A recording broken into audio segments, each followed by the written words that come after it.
Porque nada hay imposible para Dios. La gracia del Señor con todos ustedes.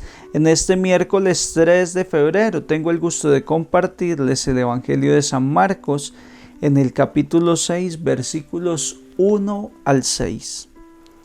En aquel tiempo fue Jesús a su tierra en compañía de sus discípulos. Cuando llegó el sábado empezó a enseñar en la sinagoga. La multitud que lo oía se preguntaba asombrada: ¿de dónde saca todo eso? ¿Qué sabiduría es esa que le han enseñado? Y esos milagros de sus manos.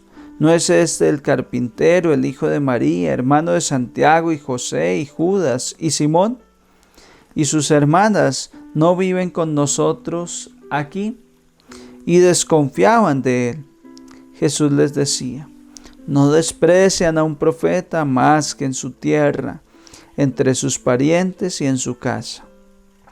No pudo hacer allí ningún milagro, solo curó a algunos enfermos imponiéndoles las manos, y se extrañó de su falta de fe, y recorría los pueblos de alrededor enseñando.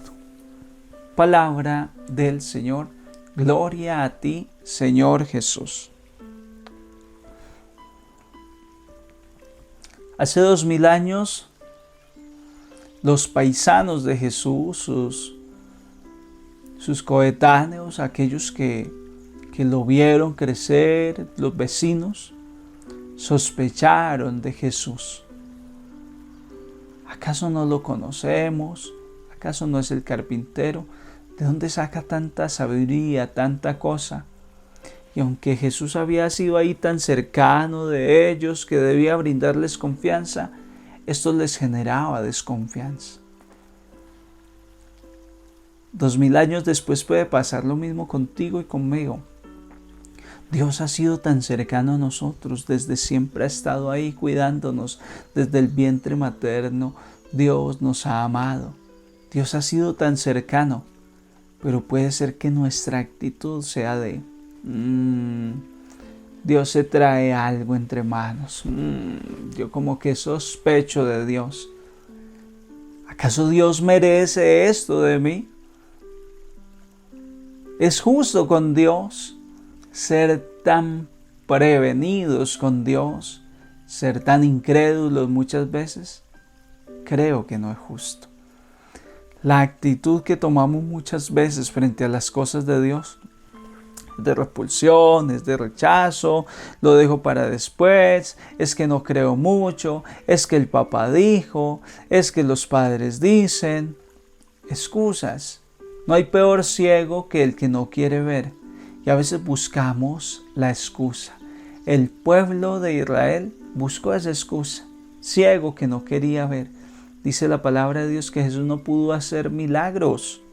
Solo algunas curaciones, y es que hay diferencia entre milagro y curación. Milagro hace referencia a esa intervención divina que rompe con las reglas de la naturaleza. Mientras que la curación es acelerar un proceso de sanación en alguien que tal vez con medicina y con el paso del tiempo se podría curar. Es diferente. Y Jesús solo pudo hacer esos procesos de curación, pero milagros, o sea, algo más grande, más contundente, no lo pudo hacer porque sospechaban de él, porque había falta de fe, porque decían no nos da confianza. Yo hoy te quiero invitar a reflexionar frente a Dios. ¿Tú cómo te sientes? Yo te hablo desde mi experiencia. Yo siento una confianza en Dios. Dios me ha demostrado muchas veces su amor, su misericordia. Dios me ha sacado de unos apuros. Dios ha ayudado a mi familia. Dios me da mucha confianza. Cuando yo logro orar, pensar en mi Señor, yo me siento confiado. ¿Cómo te sientes tú frente a Dios? Esa es la reflexión que quiero suscitar hoy. Frente a Dios, ¿qué actitud tomas? Frente a las cosas de Dios, al mensaje que Él te envía cada día, a la exigencia que Dios te hace. ¿Te resistes o confías diciendo: Dios sabe lo que hace, Dios sabe por qué me lo pide, aquí estoy, Señor, para hacer tu voluntad? ¿Cuál es mi actitud frente a Dios? Y si no es esa actitud de plena confianza, creo que es injusto y hay que empezar a trabajar ahí. A Dios lo que más le gusta es la confianza. Santa Teresita del Niño Jesús escribe en uno de sus poemas: lo que agrada a Dios de mi pequeña alma es que ame mi pequeñez, mi pobreza. Es la esperanza ciega que tengo en su misericordia. Es la confianza en Dios la que Teresita descubrió que agradaba al Señor. Lo que más agrada a Dios es la confianza en su misericordia.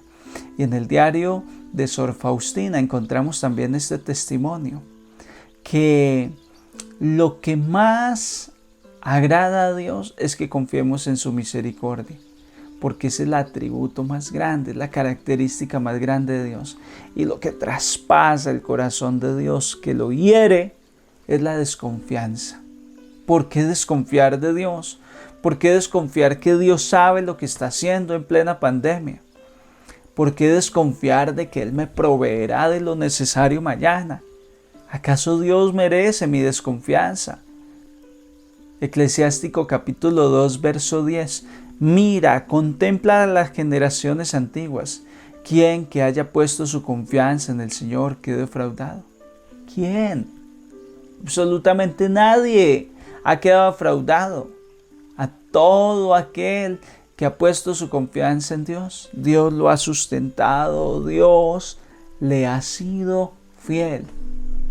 ¿Por qué desconfiar de Dios? ¿Por qué esa actitud tan negativa, tan injusta frente a Dios? ¿Por qué cuando alguien llega a evangelizarte, a contarte las exigencias de la palabra de Dios, por qué te resistes? ¿Por qué desconfías de que lo que te conviene es celebrar santo matrimonio por la Iglesia Católica? ¿Por qué desconfías que lo que te conviene es una buena confesión? ¿Por qué desconfías que lo que te conviene es orar más? ¿Que lo que tú necesitas es más acercamiento a Dios? ¿Por qué desconfías de eso? ¿Por qué te resistes? Deja que Dios actúe, deja que Dios sea Dios.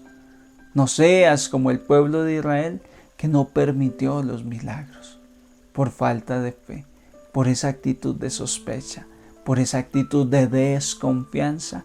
Jesús no pudo hacer sino allí una que otra curación. Los milagros le tocó con los paganos incluso. La mujer hemorroísa, el centurión romano. Decía Jesús: nunca había visto tanta fe en Israel. Que se haga conforme tú dices. Ve, eso le dice al centurión romano. ¿Por qué? Porque su pueblo, la gente propia, cercana de Jesús, no le creyó, desconfió de Él. Hoy te invito a confiar en el Señor, hoy te invito a declarar la fe en el que todo lo puede y para que nada es imposible. Dios te bendiga en el nombre del Padre, del Hijo y del Espíritu Santo.